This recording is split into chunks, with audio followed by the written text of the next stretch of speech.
are live. In our process, we go live and then we share it to like 1 billion Facebook groups. And then we stop the audio. So let's see. Okay, we look good. Let's see.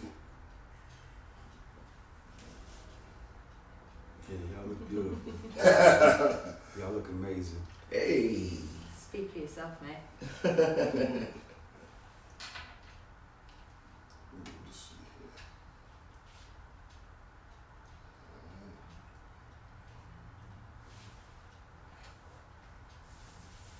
Now these groups will trip you out. Let me show you all this shit. Party coast to coast. Okay, weekend. That's some free shit. Lit landlords. I have no idea why I'm in lit landlords. I still don't know. Black Water Nation, Houses Inc. Good vibes. And so they get a notification. Mm-hmm. Does it show up on their feed or something? It'll just be like a notification. Oh yes, so if you're in that group, right? But we put it on our pages too. Timeline. So if you happen to just be scrolling through your timeline, you'll see it. Then I respect. I know I put it in an MC group. That's just like a tribute group. So I had to Google who that was today. I didn't know that was a person. Really? And I was like, well, I don't know what the title of this topic means. And so I just typed it into Google and went, oh, it's a person. Yeah. And then I wanted to know why you named that after him. Well, because Nipsey Hussle just did amazing things for his community. He was such an impactful leader at a very Actually, this is good content. Mm-hmm. Save that. Okay, we'll wait. Because I was curious.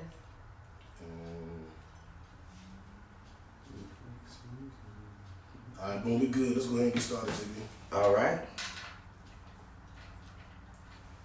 And we're live. Kick back girls! Yeah. So yeah, we do it live every week. It's my favorite part of the pod. And kickbackers, that's what we call the people that support the show, people that support me and JB. And we got hundreds of new kickbackers thanks to one of our guests. Indeed. So before we introduce, well, I guess we should introduce the show first. What's the name of the show, JB? It's a pod named Kickback. A pod named Kickback. It's like a Tribe Called Quest. You say the whole name. So welcome to a pod named Kickback, also known as the Black CNN, and the revolution will be televised. I'm No Breaks New, the righteous ratchet. If you throw it, I'll catch it. If you got it, I'll match it. Every Shmonday. We right back at it. I feel fantastic. What's up, y'all? It's JB Frank. I'm that gangster geek representing NWA. Nerds with Attitude. Happy Shmonday, everybody. We have two special guests in the building. Mm-hmm. We'll do ladies first. We told y'all last week she was coming on. I've been calling her Tara for last month. It's Tara. We have Tara from TD Talks. Potentially TD Talks. That's what it is right now. We're going to figure some things out. But introduce yourself. Tell me a little bit about you. So it's Tara or Tara. If you can't be bothered to remember the right pronunciation, I'll take either way. We will take the time to remember. Yeah. Tara. I'm the token Aussie that these boys know. Do you know any others? I do. Well, Crocodile Dundee. No, mate, that's not real. There was a wrestler from down under. What was his name? When we was kids from WWF. I have no idea. Somebody was from Australia, Tyler. Yeah. Anybody remember? No. Damn. Nah, Bush. Anyway, I'm the only important Aussie you'll know. Well, right now you're the only real Aussie. Yeah, the only real one. Yeah, well, yeah, you know. Never mind. Ozzy and Harry. Anything else you want to throw out there, Tara? No, that's it. That about sums me up. I'm good. Unless you've been living under a rock, you know we've been promoting, we've been pushing for this live event. Our very first live event we did yesterday. We did it with the So Shameless podcast because this brother was so gracious to have us come out. We got Tahoe in the motherfucking building. Yeah, that's good. Yo, I feel like y'all, I really need to work on my intro, man. This one over here with the NWA shit. I feel severely outmatched and unfit. Oh, come on, man. I don't even have like the names y'all got. Like, I'm just Tahoe. And I feel like I'm not representing myself. Oh, come on, man. Apparently that's enough, though. Yeah, Tahoe. apparently. 250, 300 people last night. Right. We had a nice turnout, man. And I'm pretty sure that y'all brought a lot of those people, man. Because when we Yeah, got best. a lot of people started signing up, and I appreciate Atlanta for showing us love. You know what I'm saying? I'm from New York, and being able to come out here and get that type of love is just it's very humbling, very humbling. And people could say it, and you might you accept it for what it is. Like, oh, he said it's humbling. Okay, he's being gracious, but yo, I'm from New York, and I had 200 something people in a room to come see my product, my baby. That's it. What were That is you something that's expecting? indescribable. As far as what? People. I mean, obviously, you host something, you put on a show, you expect people to come. You're just not expecting that many. I believe I didn't know what to expect, and I was willing to accept whatever energy gave me. Whatever happened, I was being gracious for that, right? But to see a room so packed, like every chair, people standing everywhere, that's something that's just like, I'm not even from here. I come down here to have sex every couple months. Legit, straight to the point. I'm not, Yeah. Well, maybe there's enough women out there that you slept with in the past to just spread the word. You didn't clarify the gender ratio of the crowd. That's like 90% of our listeners is the woman I had sex with. I'm just saying. Well, I mean, and They know it. Y'all know it. But they don't talk to you anymore, man. Well, I mean, you had folks coming from like out of town to come here to see. Yeah, it was some girls that told us they drove 6 hours just to come to the show. 10 hours too. It's a couple Right. shit. 10 hours. Right. People flew in from Cali. People flew in from all over the world, all over the country. I should say the world. Oh, shit. But yeah, and honestly, I'm still in shock about it. Seriously, still in shock about it. But my name is Tahoe TV. I do funny ass Instagram videos and bringing content. My podcast is called So Shameless. We talk about a bunch of urban ratchet shit, and I'm here with y'all. So, and I appreciate what y'all did for me last night, man. Y'all segment was dope. Appreciate it. Yeah, thank you, man. We had a great time. A lot of people were coming up to us and talking about the show and talking about, we made new fans there that we wouldn't have had if it wasn't for you. So thank you. Nah, I mean, I believe in checking in. You got to show respect to the culture whenever you pop into something new, someplace new. You check in, you get a feel of the terrain. You can't just come and pop down and act like you that thing, because these people out here got a certain lifestyle. And since y'all were repping that, I said, yo, come show me some love. Show me how y'all doing in Atlanta. That's what's up. That's what's up. Definitely appreciate it. So pleasantries aside, we gonna get into the goddamn show. So I'm gonna put these topics out real quick. See, oh yeah, and also it's a real nigga birthday. Yeah. My man Jeremy, happy birthday, bro. Love you, nigga. Thank you. It's just another day. And just so y'all know, we this is a part named Kickback, but we really having a kickback. If I were to turn the camera around, you would see everybody with it. Can we hear y'all? There's a whole audience back here. Hey! Yeah. Right. So we're going to our first story of the week. We'll do our icebreaker, JB. So based on your personality and abilities, if you were a superhero, what would your power be? I know what mine is. You can start with Tahoe. Annoying the shit out of people. I would be super annoying. What'd your name be? The Annoyance. Yeah. Well, instead of Superman, it's just super annoying. Yeah. That's just it. Yeah, annoying guy. I don't know. So I was thinking about this today, and I'm going to be the opposite of Harry Potter. So he has the superpower of Opposite of who? Harry Potter. What's his last name?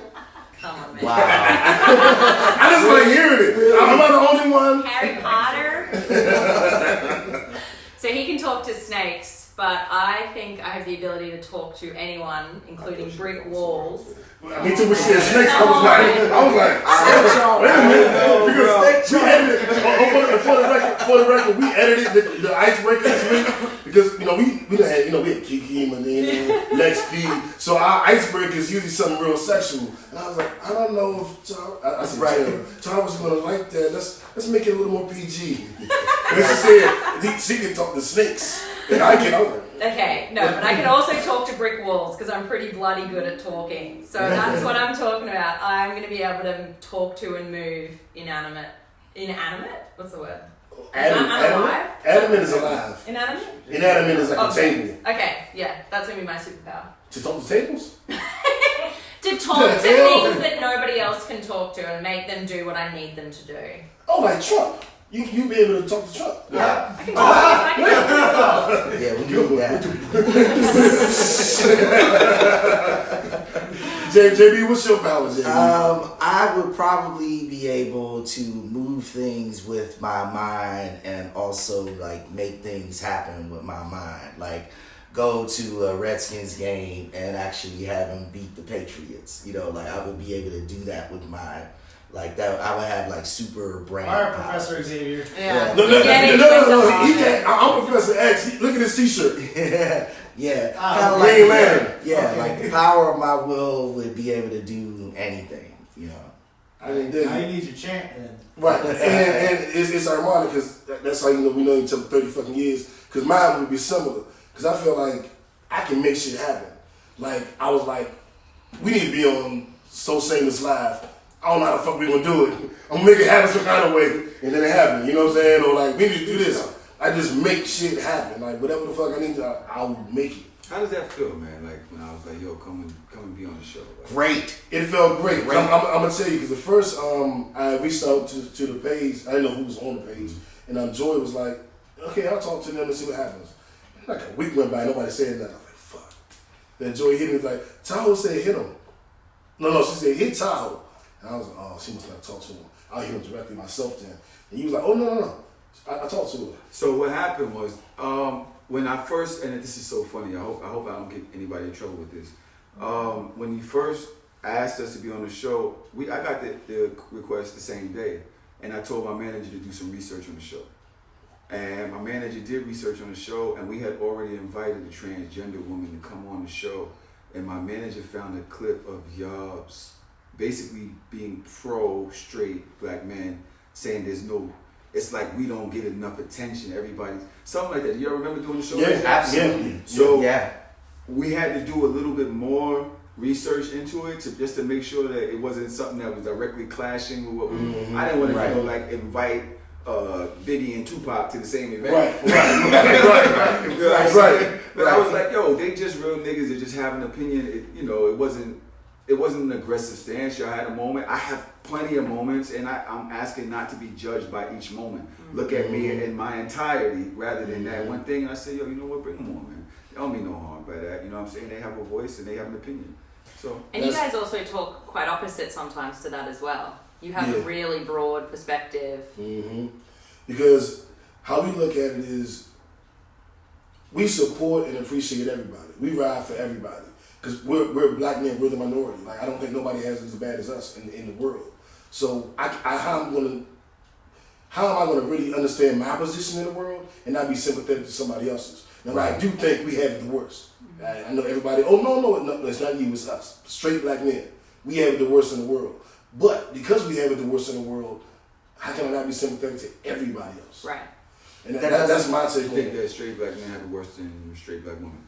I think we got it worse than everybody in the world, bar none. It's straight black men being killed by the police. It's straight black men that, in slavery, like look at our role in slavery.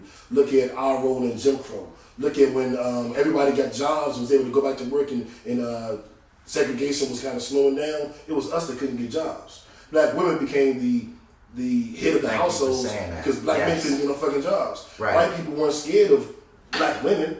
They was like, yeah, come get a job, Kim. I thought about that. I used to have those type of views until I realized that, say in slavery, the women bore the brunt of everything that happened to the straight black man, and she became the person that had to take care of that, as well as being oppressed by the same person that she was trying to take care of, also being raped and pulled away from her own children. You know how it must feel to be a woman in this world where women are always looked as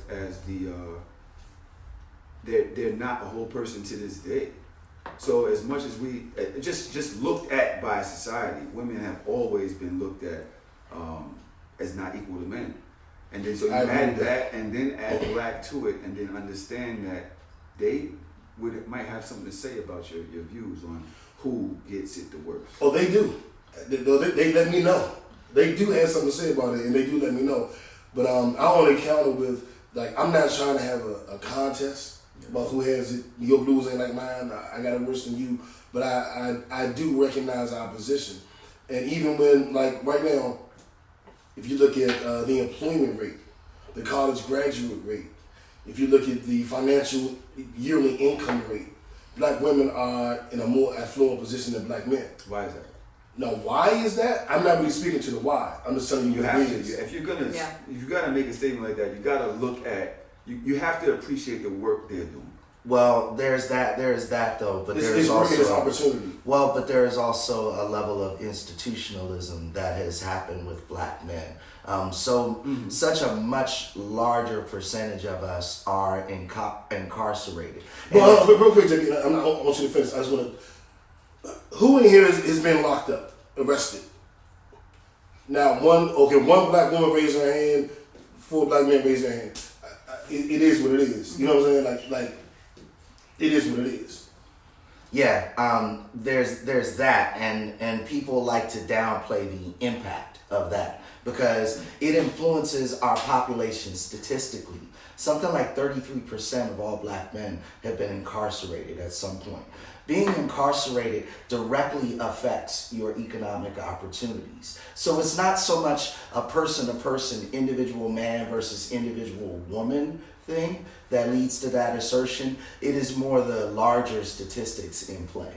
And I agree with everything you said. And this is not a debate because I am not a master of these things, but I think a lot. And I have a lot of things, right? The black father leaves the house. The mother plays both positions.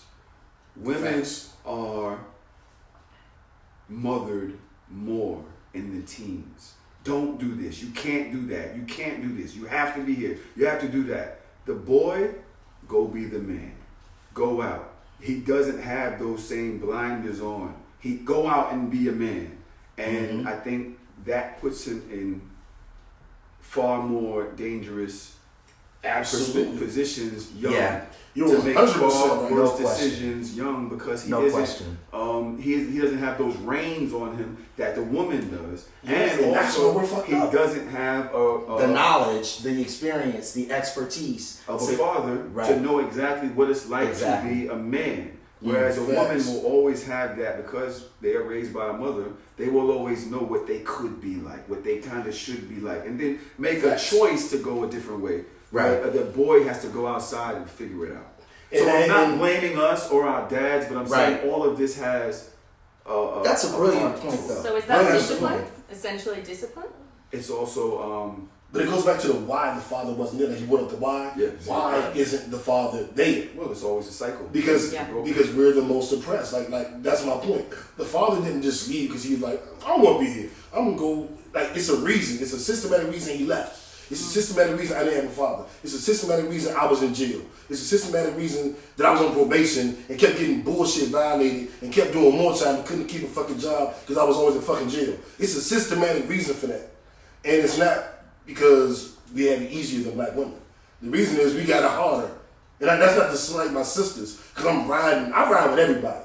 Because like I said, I know how bad I got it. You think that it's harder to leave your family and go figure it out outside than it is to wake up at 6 a.m, bathe 3 kids, 2 kids that you left, put them on the school bus, go to work, go to school, be home by 4 o'clock, take them off the bus, make sure they have dinner, make sure they did their homework, do all that. So you think it's harder as a black man to do all that than to do all of those things and still go to college, still have a job, still wind up, and we're talking about throughout the community. Because you just said my mother did everything you just said.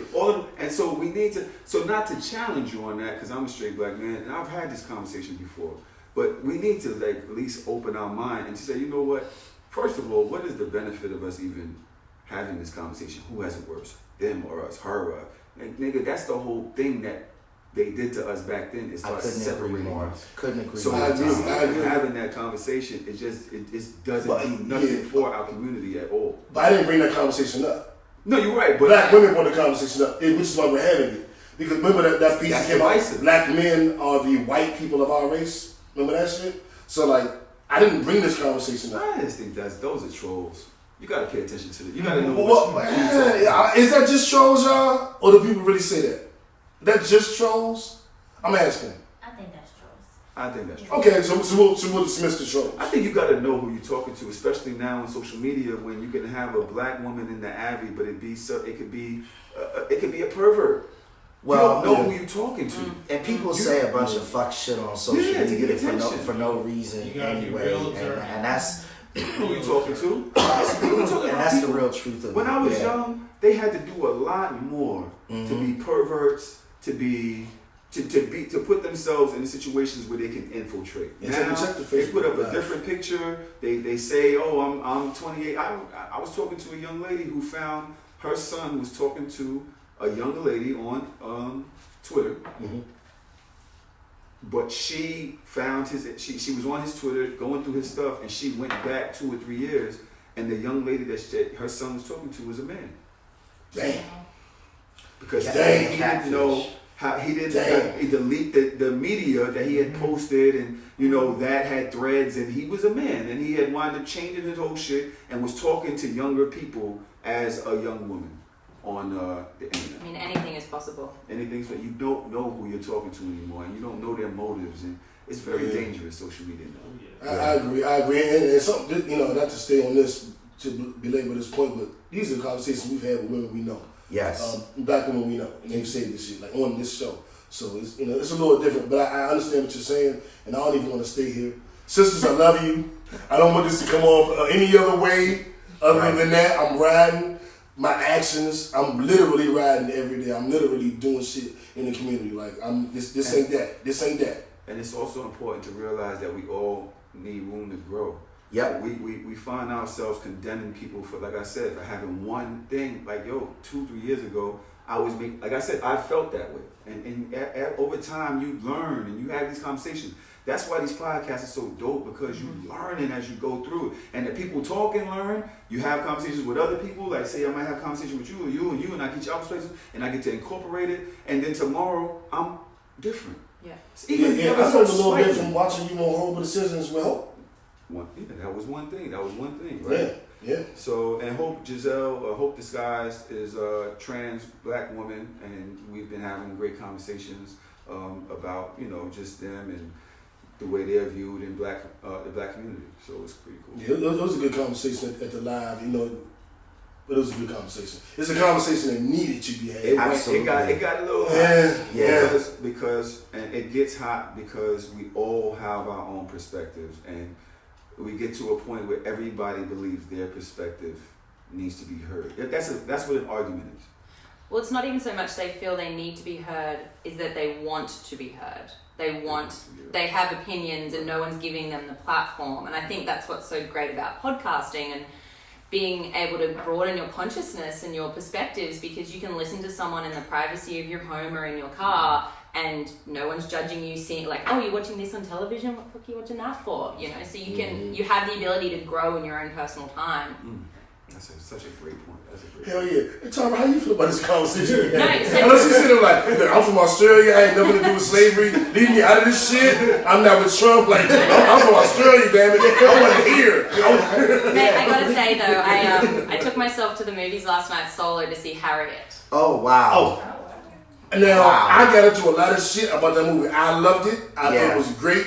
I don't watch slave movies. I'm anti-slave movies. I didn't watch Roots. I didn't watch 12 Years a Slave. Why? I didn't watch, because they always depict us as some fuck niggas. Like, they depict us as so weak and so docile that it's just, I can't do it. But he made me watch Django, which is the Quentin Tarantino movie, a little bit different. And I didn't like and that. I liked it because Really? Now I didn't love it like it was the best movie, but I liked it because it was the black people fighting back during slavery. And then I watched the Nat Turner movie. What was that called? You might know. Whatever that was called. And I watched that only because Now that was Birth of a Nation. Birth of a Nation, okay. I watched that one because I know who Nat Turner is. Nat Turner, Right. then Mark Vesey. I'm a historian. I used to want to be a Black history teacher, so I'm like I'm well versed. So I wanted to see that because I know Nat Turner was a freedom fighter. So I did watch that one. So when Harriet came out, I know who Moses is. You know they call her. So I knew nothing. Okay, I knew. Really? I knew. And so since moving to the States, so my mum's from Atlanta. So we've been going back and forth. She's from Atlanta. She's from Stone Mountain. She went to Tucker High. Oh, wow. Okay. I drove down Tucker Main Street today Yeah, for my mum because she does it every time she's back here. She makes me go the long way to get because my grandma's in Stone Mountain. So I had lunch with her today. See, your roots are here in Atlanta. Oh yeah, Atlanta's my heart home, mate. Wow. Damn. I've always loved this city and I've never been able to explain why. Damn, I'm from DC. You from Australia and Atlanta. Yeah. You know, we just No, what the fuck? it's part of me and I can't explain it. But Can you twerk? You're from so I told my grandma I went out dancing last weekend and she's a real Southern belle and she's like, "You doing that?" She's like, I go, no, Nanny, I don't dance like that. And she goes, "That's not dancing, that's just old grinding." This 85-year-old woman. That's why we love Oh it. no, nothing wrong with that. But when you're in a bar in New York, it's not necessary. But anyway, so when I moved over here, I had come back and forth and I knew enough about American history and I'd always enjoyed, reading more about it and educating myself about it, but I didn't know a lot about Southern history. Mm-hmm. And so I came over and I decided to immerse myself. So I read The Underground Railroad, which And then I read, I'm about to read The Water Dancer. Okay. And what's his other book that he did? Letters to His Son, which was a long form letter to his son about racism. What's his name? I can't remember his name. Anyway. I remember that book. It's like, his name's like T-E apostrophe, I can't. Oh, Letters to My Son, right? Letters to My Son? I think it's Letters to My Son. Yeah. I can't think of Letter, singular. Anyway, so, because it's one long letter, it literally starts with, "Dear Son," and I read it pretty much straight and was floored by it when I need to keep going. Mm-hmm. So when Harriet came out, I read about her in Vanity Fair and then I listened to her with Oprah and went, all right, I'm getting there. And I took myself to see it last night. And it's funny, I was sitting next to a beautiful black woman who made noises at the right times of the movie for me to understand. That they're like going, and oh yeah, and I was going, okay, so now I'm glad I sat next to you because I'm knowing things I didn't know if I was sitting here purely by myself. Right. And I was in tears throughout all of it. Because for a white Australian woman who has not grown up with any racism of any kind, there are hardly any black people, African Americans, there's a lot of Indians, there are African Americans, so there's hardly and I've never had to live with it. I've never been really directly exposed to it. And now that I'm here, for me to watch a movie and feel so deeply how horrific that was, I was like, I can't even begin to comprehend that people did this and what it now means today, only 2 generations later. So I literally watched it with green eyes, fresh eyes, and it was, I'm like feeling flushed now just talking about it. And that's why I liked it, because for me it just completely expanded my perspective. And that's the feeling I get, and I run from that feeling a lot. So that's why I don't want to watch the movies. Well, because they'll tell us that's our entire history. Like we were born slaves and then we got free. Like nah, we were so much more before you kidnapped us and put us in bondage. And that's why those movies bother me so much. But I did love Harriet because I thought that Harriet humanized the quote unquote slaves, and it showed that like with the gospel music. They're singing "Wade in the Water," which meant, the master's coming. That was a code word. So all these gospel songs weren't really about what people thought they were. They were all secret messages. Like, if you gotta leave, they sing the, I gotta go, Jesus is coming. That meant, maybe the slave masters getting too close or something. And that shit was just deep to me. And it was a slave movie where the slaves were smarter than all the masters. Like, we created this complex system of gospel music, which is really our way of communicating in front of master. And it's like, dog, how ingenious is that? We made these songs, and everybody knows what they mean. So listen, like you're a slave on a plantation, and your daughter's about to get free, and she can't come up and say, "I'm about to run," but she can say, "Wade in the water," and then you go, "Oh shit, wade in the water." Yeah. And that means like, yeah, I'm leaving. You'll never see me again. But then you go, "Well, wait," and she see you smile because she's free, and then she go, and y'all had that moment. But without that gospel song, she just disappeared one day, or you saw her running like, "Where the fuck is she going?" You know what I'm saying? It's a form of communication. Gangster, yeah. It was incredible. Have you? I haven't seen the movie because there have been mixed reviews about the end, where they said that it was a white savior. They lied. There I watched was the a movie. white savior. They lied. So that's wrong. They lied. There was a black bounty hunter who had 2 lines the whole movie. And everybody made him out to be the antagonist of the movie. It's the black bad guy bounty hunter against Harriet Tubman. Bullshit, lies, that wasn't it. There was a black bounty hunter, as there was back in those days. And he was a bad motherfucker. And he carried all the slave masters. They was like, they got together like the 10 best bounty hunters in that area, and one of them was black. And he's like, "I'll give you $200 to split up." He said, "Give me $150. Let them crackers get the other 50." And they was like, "Fuck you, nigga. Like, boy, you almost a slave." And he was like, "If you want my help, they can't do it. Fuck them. Give me the money." So it was like, even though he was the bad guy, he was fighting against oppression. He was like standing up to the slave masters like, "Well, fuck you, nigga. I'll go smoke a blunt. Like, what you want to do?" Okay, he gets all the money then. He damn right I get all the money. And that was his only line. Like, Right. Damn right. And then Right. he ain't no more lines. But Harriet had shot at him and kind of almost killed him. And he was like, "Shit." And then she ran out of bullets. He was like, "I should fucking kill you." But the slave master said, "Don't kill her. I want to be the one to kill her." And so he killed the black man, the bounty hunter. Sorry to because- anyone that hasn't yet seen the movie. Yeah. Spoiler alert. Well, we gave y'all a week. What we do, we give you 1 week. Absolutely. I went to see it as well. Spoilers, so, yeah, yeah. that's what happened. Damn, my bad. Oh, my shit, my bad. But I won't say no more. You can tell me. I'll tell you later. There's more. So I'll just say that there was no white savior. There was very selfish motives. So I He was not trying to save anybody. myself, and it made me question on seeing the movie. It's very powerful. The it's folk a defining movie. who I call the fake woke, I call them the folk, the fake pro-black motherfuckers. I be like, they always got some shit to say. They don't know what the fuck going on. Everybody that saw the movie was like, that joke was great. Everybody that was the pro-black that didn't see it, they had some shit to say. You mentioned that you don't like seeing those type of movies, and you pick and choose which ones you go to see. And I just like, on my podcast, one of my best friends since I was 13, he said, "Yo, you say you so smart," and I do. I think I'm pretty smart, right? And he was like, "But you don't read." And he said, most times the ignorance that people display towards things come because they haven't done the work. They're not well read. They haven't delved into the beginning to the middle they just have their own conclusion at the end that they just formed out of whatever.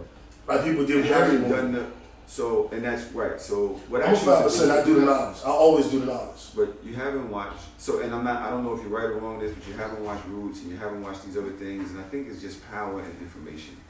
And I don't think separating yourself from that and then saying, okay, I'll watch The Matrix or I'll watch whatever, any Spider-Man or whatever is actually doing anything for you. If you say, you know what, I'm not going to watch Roots because of that, I think you should educate yourself on the type of thing. The more you take in, the greater you can expand. So whether that's through audio, no, mate.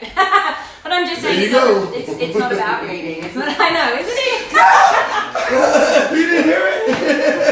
You know what's going on? Yeah, I know what's going on, man. I saw it yesterday. She said, I'm shopping on both sides. I I was get just it. like, yeah, that's good. And I said, wait, the more you take, The more you expand. This guy's living in the gutter. No, That's what I meant. That's why I reside there. Yeah, but we're all there. I feel what you're saying. Come on, man. But like with me, I'm just like, I just don't like slave movies. It's not a whole lot that I'm gonna learn. Now, the overall theme of Roots, I do know because it's Alice Haley. Alice Haley's teacher his sister-in-law taught me in high school. So I know the theme of it. I just didn't want to see slave imagery where people weren't fighting back. And that was it. Do you think that that's not the truth? Do you think that? I think No, there were slaves that were obviously. Harriet Tubman said, they said, no, I freed 1,000 slaves. I could have freed 10,000 more if they knew they were slaves. So I know those people that weren't even. I know bosses, we sick, master, we sick. What Malcolm said, the house nigga and the field nigga. The house nigga, the master says, oh, I'm sick today. And then the house nigga go, boss, we sick today? So I get it. You know what I'm saying? I get it. And I do, like I said, I'm a father son. You familiar? Yeah. So I do the knowledge. You know what I'm saying? And I know information is infinite, 360 degrees. There's a level of pain associated with watching those movies too. And I have started to avoid them just because I don't want to feel that anger all the time.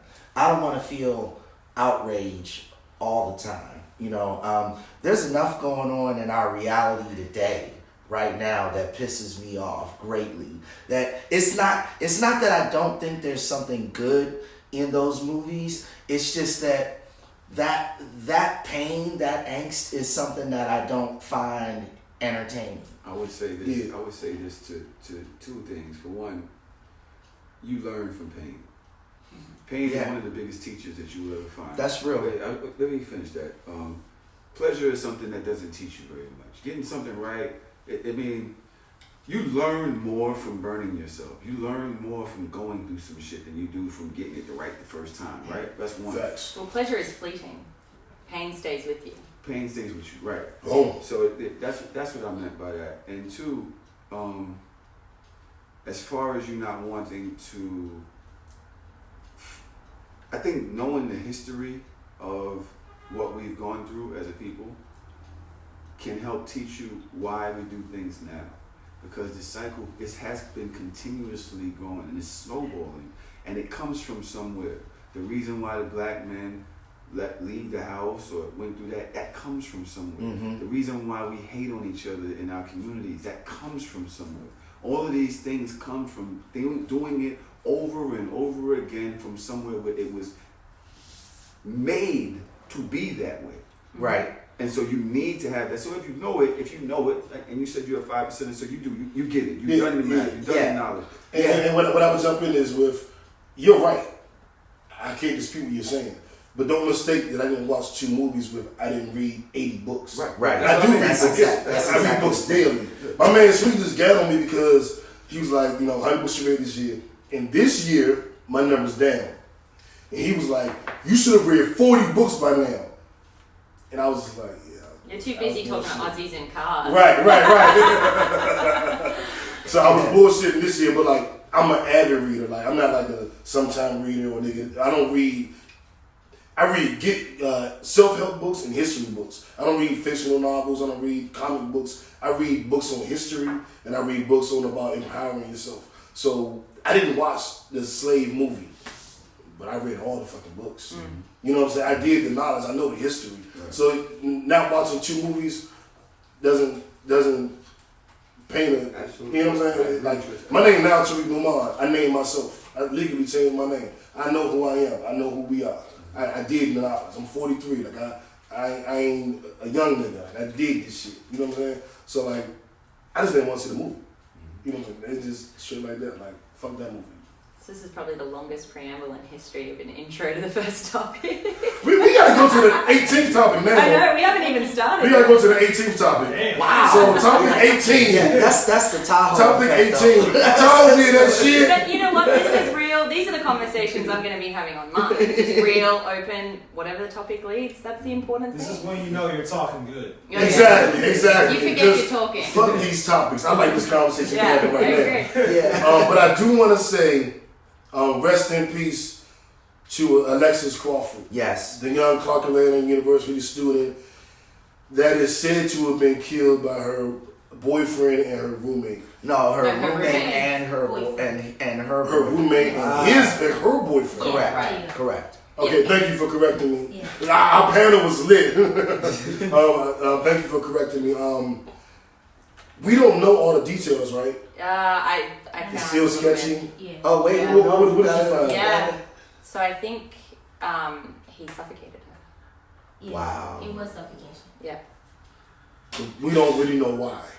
Well, she made a report against him a day or two before for unwanted Sexual contact, assault. and I believe she was sent to hospital to do a rape kit. And they took the bedding from her room. So obviously there was something there, and then a couple of days later, yeah. And it's just horrible that she was, I think, was she 21? Yeah. Yeah. Year-old Clark Atlanta student. Mm-hmm. You send your kids away, you get them out of their hoods, you prepare them for this world that's, you know, it's the new promised land. You go to college, everything's gonna be okay. You get out of here, everything's gonna be okay. And you're in the comfort of your own home. Huh? Her life has just Your begun. life is just begun. Right. And it's chopped down. And then that's another thing. Being a black man, to me, remember when we were talking about oppression and we was talking about who has it worse? Yeah. This is another one of your things, bro. Right. That's We real. are. You're supposed to We be are. protecting them, bro. You 100% I have a friend that I'm not gonna go but so far into that was accused of doing something to a female, and you know, they were like trying to help him get bail, and I'm like, I'm not helping them get bail, bro, because we supposed to be protecting them. Right. Like, if the facts are the facts and what we know is the facts, then he got to do what he got to do, because I'm not helping that. I'm out here to help women, children, educate my brothers and people that's trying to get to somewhere positive. And at some point, you got to cut the cancer, bro. If you was out here doing that, That's fair. I completely agree. You one of those that would do that to a woman? Absolutely. Like, cancer, man. That's Absolutely. It. Facts. Like, our job is to protect the women and the children. That's our job. You know what I'm saying? So it's like, and raise our sons. And raise our sons and Yeah. daughters. Literally why we're here. And give our brothers a pull up if they need it. But pause. But it's like it keeps happening. It just it happens a lot on this show. And, I'm just saying like that. I'm with you though. Like I am my brother's keeper. You know what I'm saying? Me and JB met in 1986. That's my brother. He'll tell you ain't a fucking thing I want to do for him. You know what I'm saying? And that's not just him. That's Jeremy. That I get it. And they'll like donating to charity, doing after school programs. Like I did that. I know it. I did it. I understand the value in it. And I ain't riding with that though. It flies in the face of all that. I love Bill Cosby. I love his contribution to Black America. I recognize it. What he did doesn't erase that. I ain't rocking with that. I'm not rocking with what he did. There's a lot of things, man, that we come across and we've normalized. I used to hustle. I used to stand on the corner all day, all night, whatever. And there was a dude that stood around me, maybe across the street, and he was 40 something, and he would wait for the high school girls to walk by, and he would take them home and offer them clothes, and he kept weed in his house, and he kept liquor in his house, and when he got there, he had a whole process that he would brag about it. You know, he'd get them in the house, and I want to give you some clothes that I got that, I can't use. And he'd get him in the bathroom. He had a camera in his bathroom. Then he'd roll up, but he didn't smoke. So he had all of these things, and then the next thing you know, they're high and they're drunk, and he'd take advantage of them. He had pictures and shit. Ew. And he would brag about it. And I promise you, like, I didn't realize, I know this sounds crazy because I'm admitting some fucked up shit, but I didn't realize that we just let him stand there. Why did we let him stand there? Yeah. Why did we allow him to keep doing that? Because you had your own stuff you got to set, That's what it was. Yeah. I'm worried about selling drugs. I ain't thinking about what You're doing your own hustle. That's his hustle, which is not a good one, but everyone's just trying to take care of themselves. But he wasn't doing that. That was pleasuring himself. He was literally raping little girls. He knew what he was doing. And we was supposed. Yeah. Why don't we call that out? Why did when the R. Kelly tape dropped 20 years ago, 15 years ago, with him pissing on that little girl, it wasn't no real outrage. It was, but it wasn't. He made several more outrages. Yeah, then it was outrage for me. Yeah. You know what I'm saying? Yeah. I boycott R. Kelly. We had a whole discussion. When we first started this show, it was an internet radio show, and that was in 2012. We played an hour of music. So we would do 2 hours of talking in the hour of music. And our band, R. Kelly, we used to do the top 5 songs, whatever, and you could vote on it. Top 5 summer songs, top 5 New Year's songs, top 5 fucking songs, top 5 breakup songs. And when you got the top 5 fucking songs, when people voted, they put R. Kelly in it. And I was like, no. Yeah. I don't give a fuck how many votes you get. I'm not playing that bull. Fuck R. Kelly. And everybody got mad, the fans, not the fans, but the supporters got mad at me like, no, we voted for R. Kelly. I'm like, I'm not playing that shit on the show. Yeah. And me and JB had a long talk about separating the artist from the music. But my stance was like, fuck R. Kelly. I'm not playing that shit on my platform. I don't fuck with him. And the thing is about that, And this was 7 years ago. which is so great about social media, one of the great things about social media is people who don't normally get schooled or people don't normally see the problem in things have that information put in their face now way more. And now it's almost embarrassing if you partake in it. So you're learning from that, like, oh, I didn't know I shouldn't, Right. Right. Yeah. You're forced to make a decision. Yeah. Right. You're forced to make a decision about what's going on, and the information is in front of you. Instead of having to go find it. Exactly. Or make up your own mind about it, like y'all did back in the days. Yeah. I mean, and what you have to conclude is, great men do great things, but they're not always good things. What R. Kelly did musically was incredible, and the evil that he committed is also incredible.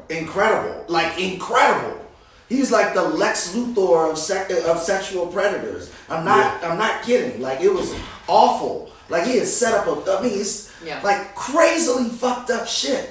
But you have to look at both sides of the man, and I'm not really rocking with R. Kelly at this point because the pain, the anger just got to be too much for me. I can recognize the excellence of his music. I just can't listen to it personally at this point. The reason I brought that up is because we need to start holding our brothers accountable. Absolutely. People, we sitting in rooms and in cars and in the club. When we see it, we need to say it. We need to address it. We need to demonize it. We need to get them out of there. Because what Homeboy did, I'm sure he displayed signs of that prior, and people was scared to say something. He might have bragged about it. They might have championed it. Oh, you did that? Damn, that's crazy. No, man, we gotta erase that from our society, especially us. We need to become tighter with what we allow, what we think is cool, what we celebrate. Because that shit that he did is just so fucked up. And he stole that Alexis Crawford from her family and from her future. And it's just so sad to me that we allowed that to happen. Even though it wasn't us, our culture allows that to happen. We need to start saying shit, and especially us black men. We need to school our other black men to what's cool and what's not. And that's what we try to do on the pod and kick back. And I know you do that on So Shameless. I be listening. Tara, jump in to the awkward conversation. No, I didn't make it like No, that. no, mate, not awkward at all. And this is why I love hearing all of your different perspectives. I love the idea of what you're saying around bringing it back to your own community and teaching as opposed to trying to cut down kind of thing. And I think it'd be interesting moving forward. There's been, the whole Me Too movement from women against men, but what about men against men? Right. Or men lifting men? We're doing our bit. It's so funny. I had a guy on my show the other day, and I hated his opinion. Because he said something like, there's a black girls rock. You don't hear nobody saying black guys rock. And I was like, do you realize that they fought for that? They started small. Nobody helped them. They gathered their own community and they did that themselves. And we can do that. We have to be more about us if we want other people to respect us. Nobody wants to help somebody that's not helping themselves. We have to be more about us. School each other. Do things where we see where we're going wrong, acknowledge it, address it, build it, show a new pattern that's functional. Hell yeah. You know what I'm saying? Still something still. And still something still. And we don't do that. Everybody's working for themselves. And we got that from slavery, my nigga. And see, when you say that, that's why they think we the fucking white men of our race. because the guest you had. That's why they be like black men are the white people of the black race. Because he gonna say, well, black. He all lives matter. This shit. He did. He said he all lives matter. He said That's why. Well, I'm gonna shut the fuck up, ladies. Y'all right. Fuck you, because it's that ignorance that's why they be mad at us. And it's because of that reason. And as much as I'm talking about saying something, I didn't check him. I had other personal issues during the show that stopped me from checking him, but it bothered me so much that I was just sitting across from him. You know what? Maybe he's going to be listening to this episode. Oh, I'm sure. So he's I'm sure calling him out heard it. now. Like, the whole internet went off, and Yes. it was definitely an alliance. Everybody was on the same side. Right. Fuck that nigga. But you know what? That maybe Yeah. for that individual, that his views were so bad that the only way for his views to be changed was to say it so publicly and be cut down publicly. Because little conversations personally, but the public did. And you're saying it now. You know, his friends in private might be going, nah, mate, that's not okay, don't say it. And he's going, whatever, I'm going to say what I want to say. Yeah. And then he says it on yours, and then everyone cuts him down, and that's fine when he's like, oh shit, okay. I feel you though. When we let shit slide sometimes, you kind of like, because you can't get that moment back. You just like, I said something. I've done it to so many other people, and now I got a black man in the room, and I'm talking about us educating each other.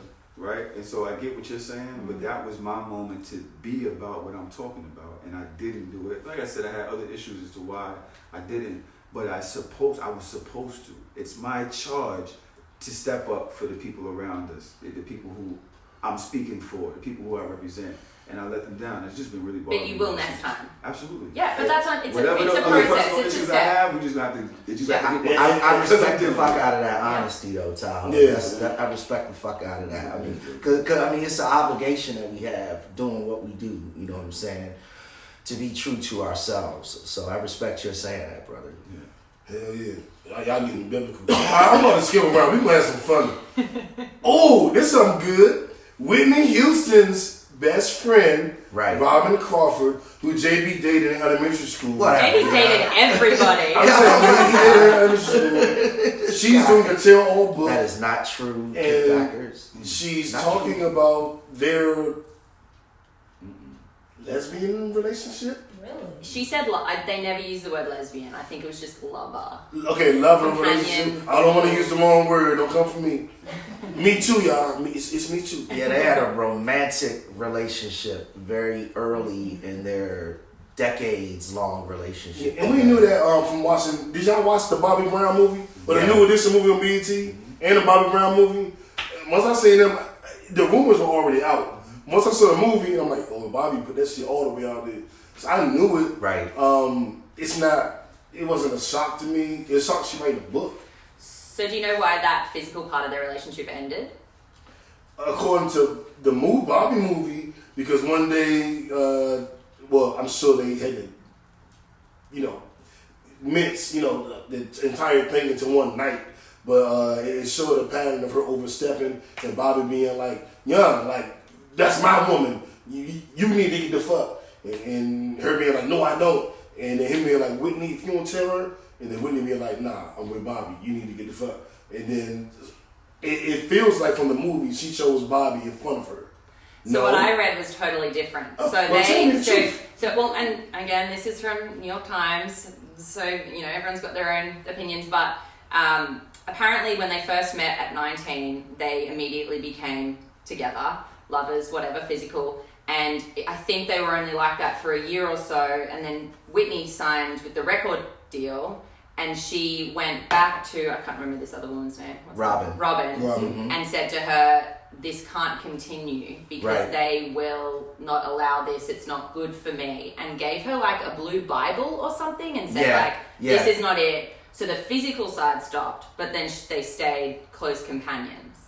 Yeah, that's what I read as well. So I thought that was really interesting and worth talking about, in that it was purely driven, or from what I could tell, from a marketing, branding, identity perspective, as opposed to I'm no longer interested in you blah, blah, blah. And bear in mind that this happened in the early 80s as well. So, you know, open relationships and open sexuality then definitely wasn't what it is now, you know. So Whitney's career concerns struck me as legitimate when I read that, because that's probably what would have happened if something like that got leaked out. Well, it would have overshadowed her talent. Exactly right. So I found it interesting that decision was made. I also found it interesting that Robin rocked with it. Like she was. I'm not gonna say she was good with it, but they continued to have a friendship, a relationship for another 20 odd years. And a close one. Mm-hmm. Well, and I wonder if that's because the physical side of it didn't last that long. So that wasn't the core of the relationship, which then made me wonder why she's writing a book now and she's including that part story. When she's apparently promised to Whitney that she was never going to say anything. It was their secret. It was not a thing. But now she's saying it and it wasn't a big, you know what I mean? Right. What was behind the Whitney Houston story and the Bobby Brown stories? Do we know? Well, the Bobby Brown story was Bobby. So who was His behind movie. Whitney? The Whitney story, would have to be her family. Because if you're that close to them and you're being depicted in this way, and Whitney's your girl before all of that, and you're being like, that's your dog before all of that, and then you're being depicted and she's being depicted in all of that, maybe she felt the need to Tell her side, or even defend her girl. We don't know what's in it. That's You're an right. interesting Yeah. point. You're right. Really I agree with that, because we know Bob. It's obvious Bobby didn't like her. From his story, I mean, it's not a guesswork. He didn't like her. He painted her in a certain way. So I consider it being like, I didn't tell my story. Yeah. Don't paint this picture of me. So I get that. I get that. I'm not going to read it, but I'm definitely going to ask somebody who read it to tell me about it. I don't have a lot of interest in reading There'll it. be a podcast somewhere about it. Right. Somebody going to tell me. Right. I'm like, Nicole, tell me what happened. Did she sleep again? He's on into something. She just put her hair over her face and went to sleep. Is that what she just did? No. Oh, okay. All right, cool. Let's see what's going on here. All right, Instagram. We talked about this off camera. Are removing the likes, or the option to see how many likes a person has. When are they rolling that out in the US? They said that it will be as early as next week, Oh. like soon. I think that it's going to fuck up a lot of Fashion Nova models' money, a lot of Instagram models' money, because I know a lot of them get their, they can set their price based on their likes and followers. I'm still going to know that, it was funny on Instagram, if you had, I think it was up to 9 likes, it would be like, it was so like 1, 2, 3, 4, 5, 6, 7, 9. And when you get a 10, you get like a blank jump. And I'm like, yeah, I'm at 10, bitch. I got the whole, just one number now. It doesn't say all the names anymore. And then, but I'm still gonna know that I only got 20 likes on my post. I'm gonna know it. So I don't know what that changes, you know what I'm saying? Like, that doesn't really affect me. I'm still like, yeah, it's still 20. Everybody else don't know it was only 20. I don't know what the fuck. But as I was saying, from the Australian perspective, from what I've been told, is that people are just liking less. So your numbers, nobody can see them, but in general, people are liking less and engaging less because what's the point? I'm wondering if we take a note from what happened in the record industry, right? Now, on Instagram, these Fashion Nova companies and these branding companies and marketing companies, they look at your analytics and they say, okay, this is how much you're getting, this is how much you're worth to these brands. I'm wondering if this now becomes a streaming type of situation where they realize now, because of streaming, you don't get as much album sales, but we see the worth of you wearing our stuff. So they start judging you and marketing you differently and than likes, maybe your comments, or maybe how many people respond to a code, to a code 40%. So tolerant. engagement. Right. Yeah. So it's like maybe they start doing it like that. How many people can you actually get to buy this? Mm-hmm. Right. So in that fashion, I don't think that it would hurt real influencers. People that know how to market. Right. It just makes you have to do the job rather than putting your ass in some tights. Like you actually have to market and make people buy this fucking brand. It might work. It might not. But do you think that's the reason they're really doing it? For what you're saying? They're saying I think they're doing people's it. self-esteem and it's hurting people in society. Or while they doing it, are these corporations jumping into this with Instagram to have a better way to siphon the money? To say, we're not going to give you this much because of this. Is this a money-saving tactic? Or is this really to help I people? think it's for Instagram to force you to do sponsored posts to get your reach out there and get more attention. Yeah. Just another way for them It's to a make money grab. Yeah. I think it's a money grab. Totally. Yeah. I never thought about that. Me neither. Never thought about that. Yeah. You think that because that's Facebook is a business above all else, and it's just crazy. Facebook owns Instagram, Right. and if you don't sponsor it, if you don't pay to sponsor your post, you will not get. The people won't see your thing. Yep. They won't see it unless it's going viral already under whatever algorithm that they put out there. Mm-hmm. If it's all right. He's gotten 300 likes in the last 2 minutes. Yep. We'll show it to another 20%. That's exactly And then, right. all right, he got a 610. All right, we got to show it to 1,000. You know, it's like, all right, fuck it. But they're not just going to, once you post it, show it to everybody in your timeline. And then after a while, they notice that you're getting 20,000 likes. Okay, we're going to pull it back on this motherfucker because he needs to pay for sponsorship. Is that what And happened? I swear that's what happened to us. I swear that's what happened to us. Not to cut you off, but I know that's what happened to us. I was going to say, when you first put up a post, depending on how popular it is in the first couple of hours is whether or not they keep it at the top of someone's feed. Mm-hmm. So if we put up a dodgy, boring, whatever post and no one really likes it. A what? So dodgy, which is... So you got D-O-D-G-Y. I've now worked out this is an Australian word to use. So... Dodgy. Dodgy is when it's like no good, bit off, like you're dodgy. Oh, like dodgy. you're a bit dodgy. Really? I'm kidding. But it's a nicer word to use in saying like shit house or something, you know. Anyway, I'm so starting using that shit too. Dodgy ass nigga. it's I'll be like I'm going through a dodgy part of town. So what I'm saying is that if it's not a good post and they know that no one's engaging with it, then they just automatically pull it off the feed. This is what I believe. And I think by taking off the likes, they've worked out that engagement and comments generates more income from a sponsorship perspective than a like does, because likes are empty love. Whereas an engagement, a comment, like that's actually real commitment to look at the image or the content, form a response, take the time to submit it. And so they've gone, well, we're not making any money from likes, but we can make money from comments. So I figured comments would go up. That's my thinking. I don't know if it's true. But if you take away the likes, comments will go up. Yeah.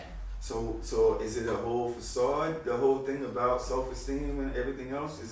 Isn't everything they do a bit of a facade? Yeah, Yeah. I think so. Yeah. I think so. Facebook is not they are not an ethical company. Like, let's just put it that way. Yeah, shout out to what's her name? The Squad, the 4 women of color in Congress. Yep. They told Mark Zuckerberg his ass open. Right. They anally ripped that nigga. Did you see that shit? They the Squad is 4 women of color. Are those the ones Trump told to go back to where they came? Yeah, that's exactly right. And they had a hearing with Mark Zuckerberg, the founder of Facebook, had a hearing, and the 4 members of Congress that are the Squad, the 4 women of color, they took umbrage with Mark Zuckerberg. I do like Mark Wahlberg though. We can talk about him for a bit if you want. Right. It was one of them, man. I don't know. Mark and the Funky Bunch. And they tore his ass over. They was like, so why you doing this? And why did Facebook do that? And then what happened with Russia and Hillary? And what happened with this? And he was like, But he's just a robot. He can't. He's just no good. He's nowhere near as cool as Tom from MySpace. He's just like Does he he's still he's exist? dodgy. He's dodgy. Very, I want to know where Tom. And is his profile photo still the same? The creepy guy looking over his shoulder at a whiteboard or something? Like, come on. He's He was the dodgy. first guy on Facebook. That's real dodgy. See? Come join Facebook. That's it. I love it. All right, let's move along. I know you guys got many things to do. Our Donald Trump Shut Up Stupid Award. We get this award out every week. It used to be called the Kanye West Shut Up Stupid Award. Now we call it the Donald Trump Shut Up Stupid For Award. obvious reasons. And it's whenever somebody says some stupid shit this week, we give them the Donald Trump Shut Up Stupid Award. Guess who wins it this week? Anybody want to guess who wins the Donald Trump Shut Up Stupid Award? T.I. Come on. We gonna talk about T.I. We gonna talk about him, but Donald Trump won it. Yeah. He won his own award. Yeah, he tends It's to do amazing. that. He tends to do that. He is doing. You know about this? You know he was here this weekend. He didn't come in to see some Shameless live. He came in for another reason. You know that, right? He just wanted to shut down the interstate. That's the only reason. He came here to do the MAGA challenge, which is if you do a freestyle rap supporting his campaign, you can win the opportunity to perform at his inauguration. Mate, that's not why he came. And it's for black people. Shut up, stupid. Yeah, you good. Awful.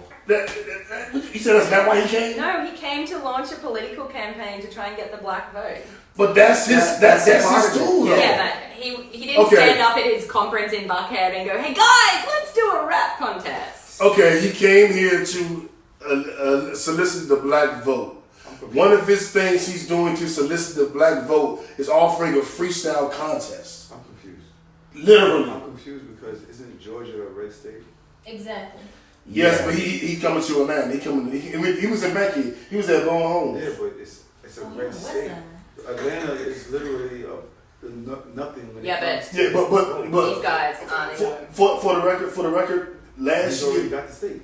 for the record, when we voted He's trying to get for black Congress and women. Senate last year, when we voted for Congress and Senate last year, this was the most balanced Georgia Yeah. has ever been in their history. So it was like 51-49. So they're losing Georgia, and he feels it. Georgia's turning into a feels it. swing state. It's Yeah. it's very, very quickly turning into Yeah. a swing. It started when Obama was running for president. Gradually, you started to see we're in Sandy Springs, the north side, where white people live, right? We had Obama campaign volunteer offices in Sandy Springs and Roswell. It has been a gradual change, but it's real. Georgia's turning blue. Yeah, shout out to a partner and Kickback, because we are a very, very small percentage of the reason why Georgia is swinging. Because when they started calling us the Black CNN, it was because we was rocking with Obama and jumping out there and out in the streets and moving. So we're a 0.1111% of why Obama won Georgia. So anyway, he came into town and then he launched this thing on Twitter called "Make America Great Again" competition or something. The MAGA challenge. MAGA challenge. And you have to sing a rap and then post yourself singing it. And who was the dude that Yep. started it? What's that idiot's name? I don't know who started it. I just been running from it. I wouldn't be surprised if Kanye was involved. It was a public black commentator. He's supported Trump in the past and made songs for Trump in the past. Oh, right. And he did some weird ass song and Yeah, I've never heard of about the wall. yeah, and Trump loved it, and Yeah. that's where this idea came from. I don't know It's black just people like a that. I hobby. don't know who that was. I don't know them. They don't exist in my world. I don't know who this person is either, and I'm not interested in saying his name Do y'all on know? my podcast. Nope. Yeah, I know he's not getting any plays out of this podcast. That's for damn sure. So my question is, Tahoe, when are you going in the studio to record your MAGA challenge verse? I'm not. Your 16. Let's do it now. I just think the more we talk about it, this is what they want. It isn't really about the rap. It's about the attention. Repetition is the best teacher. So you keep saying it, and the next thing you know, you go. It's actually free promotion.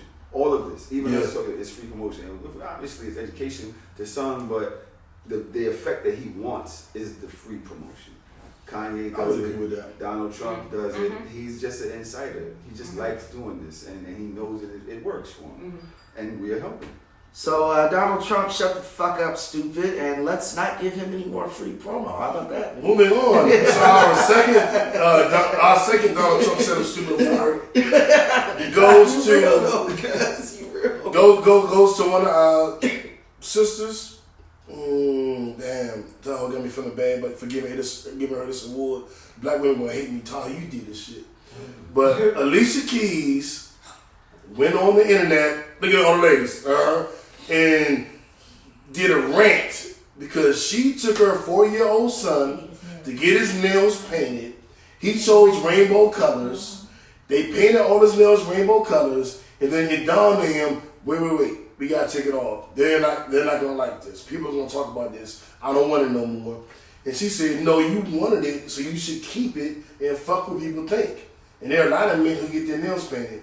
And she went on Instagram to say, I'm sick of y'all and all y'all judgment because now my son is afraid to have his fingernails painted rainbow because of y'all. And my response is, why the fuck are you taking your son to get his nails painted? Because they look good. No, it doesn't. No, it doesn't. No, it doesn't. It doesn't. Why are you taking a 4-year-old to get his nails painted, multicolored?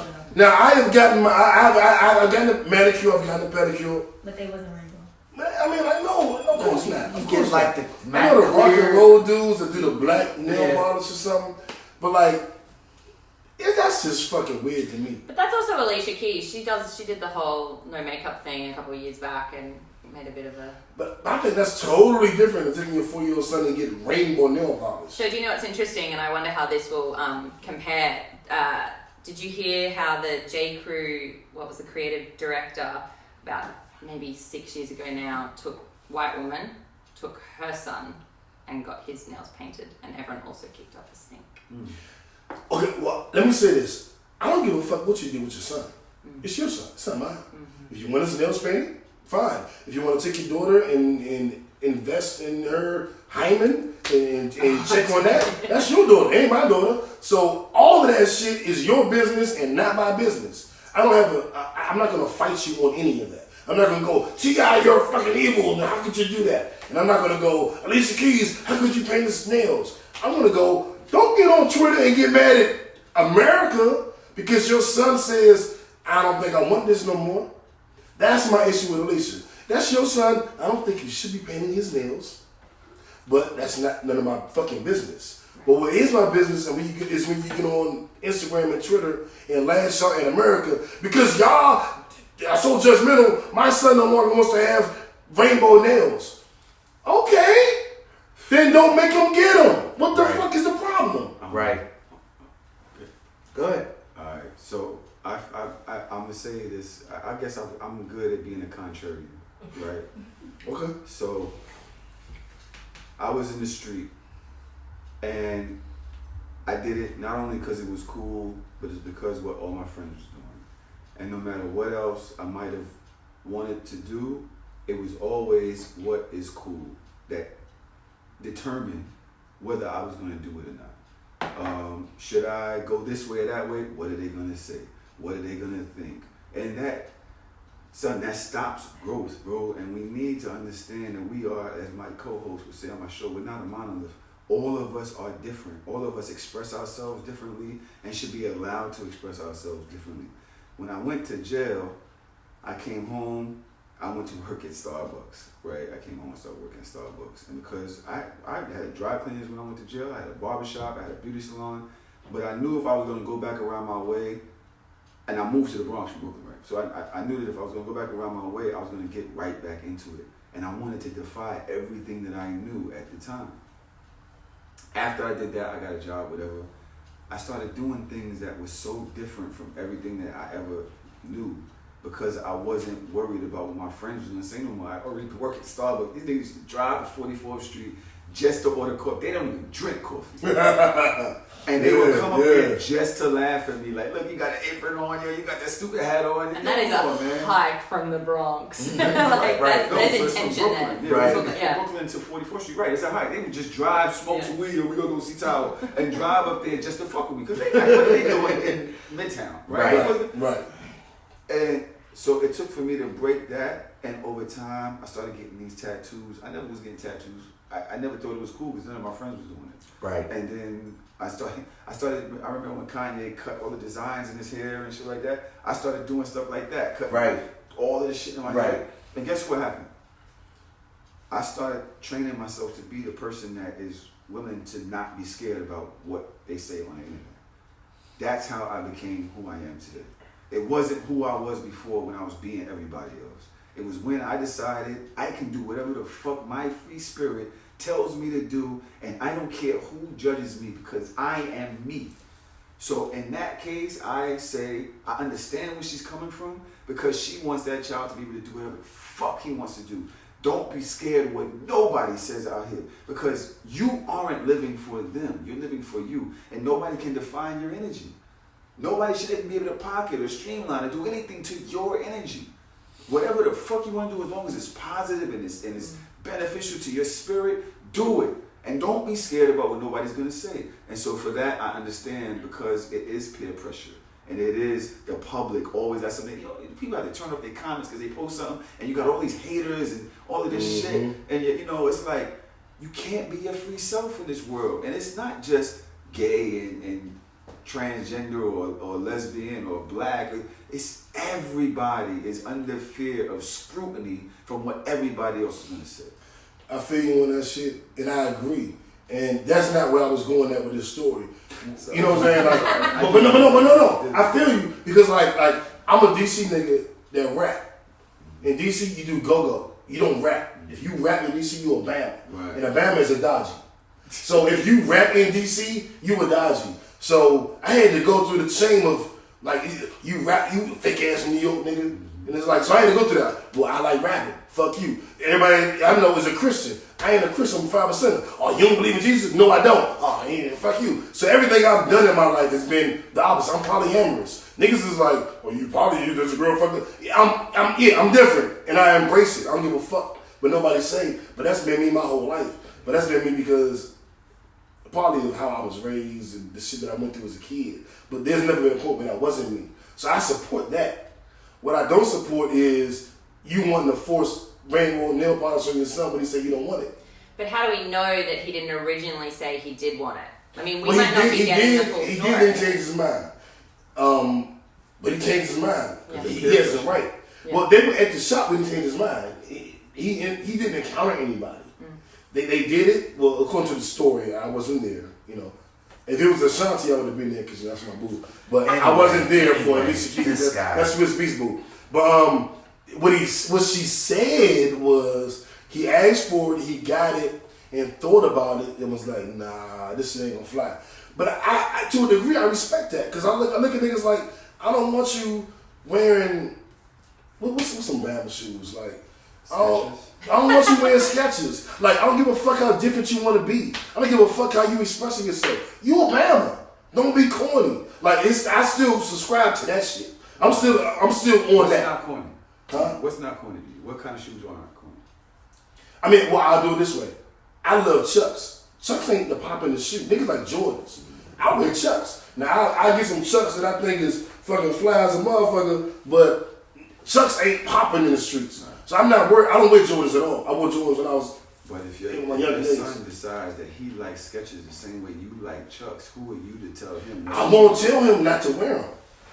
But what I'll say is, if you feel like, then yeah. You know what I'm saying? Like, you feel that way. You brought that to the table. I took you to buy the shoes you wanted. You sat there and deliberated. You're deliberating. You don't have to do it. If you want to, I'll support you. I'll ride with you.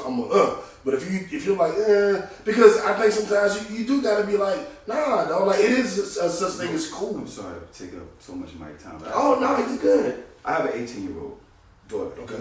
She's almost 19 in 2 months. And one of the hardest things for me as a parent is no matter how much I talk to her and lecture and I show her and I try, I'm still competing with the world. Mm-hmm.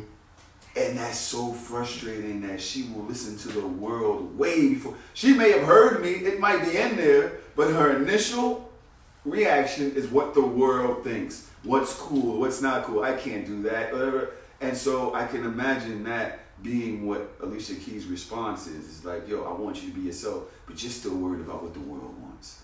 I'm trying to show you can be this, but you're still constrained. You can be as free as you want, but you're still constrained by societal standards. I'm all sick of you making sense with this goddamn podcast. I done had it with you on this knowledge you talking. But isn't that kind of a rite of passage as a human? To go from doing things because everybody else is doing them to going into that grey of, oh, maybe I want to do it, maybe I don't, maybe because of them, and then coming out the other side as an adult and going, no, now I'm doing it purely for me. I mean, you're saying your daughter's going through it, Alicia Keys' son's going through it. Did you go through it when you were growing up? Yeah. Absolutely. When I was in the street, it's growth. We all need to find ourselves at some point. And you know, when you get there, like what's for you and what's for not. For a long time, it might take some people do it when they're 15, 14. Some it might take till when they're 30-something, like me. You know what I mean? And you'll know when you find yourself, and you'll feel like your best self at that point. And how old were you? For me, it was probably 32, yeah, around 32, something like that. But I went through some really traumatizing shit that got me there. So that was that.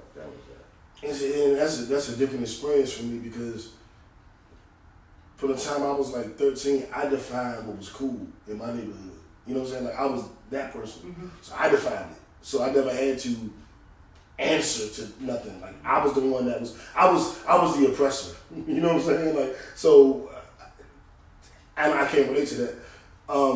But damn, now I feel like shit. But mate, you're expanding. It's good. I just look at it. Yeah, he's hilarious.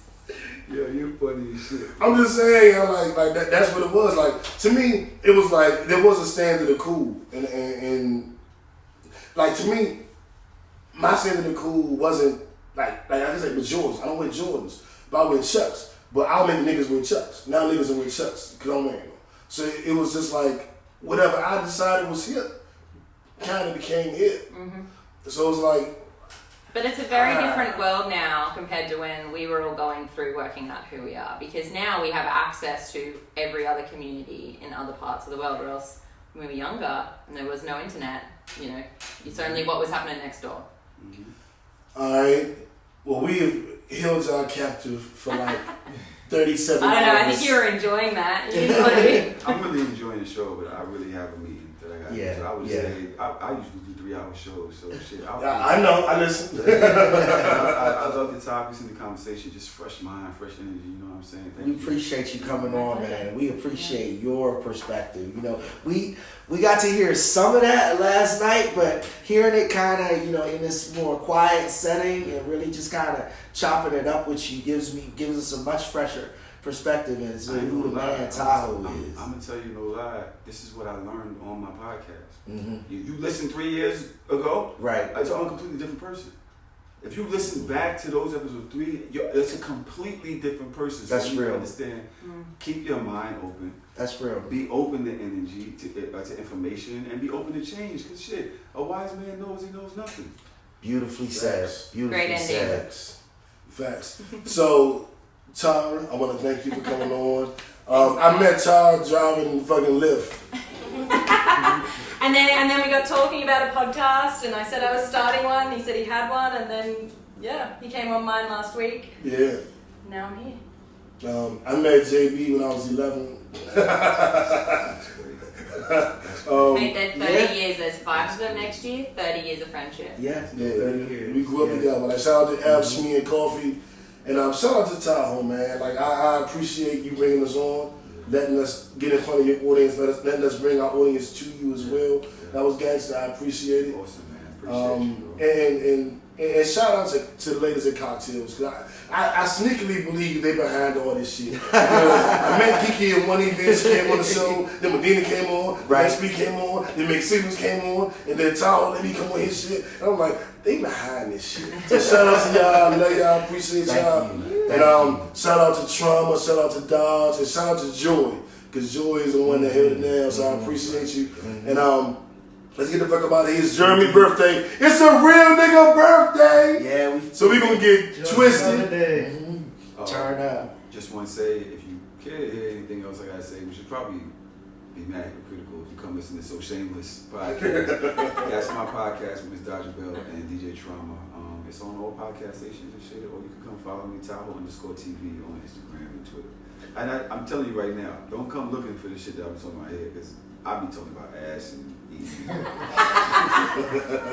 Oh, that's exactly what my target audience is, so I'm already there. So yeah, I mean, black scene, and so we got a Harvard graduate here. We got to keep it. So anyway, we're gonna get up out of here. Cowboys gonna win. JB, your Redskins lost. Shut the fuck up. Who your team? Oh no, I haven't watched NFL in years, and it's not even because I'm boycotting. It started that, and then after a while, I was just like, man, fuck this shit. I boycotted until Colin got his Nike deal, and they paid him, and I was like, well, fuck NFL. He got his money. I was boycotting because they shitting on Colin. Once he got the check, I'm like, he got the bag. He good. I'm watching again. So do you have a team in American football? I mean, no, not really. You're a Cowboy fan. We here. Not. Jeremy, Kansas City fan. But anyway, Uno, we out. Go watch So Shameless. Right now, we're calling it TD Talks. Nah, just find me Tara_Dennis. Say it again. Tara, TARA_Dennis. Tara, fan, Tara. Uno, we out. Peace.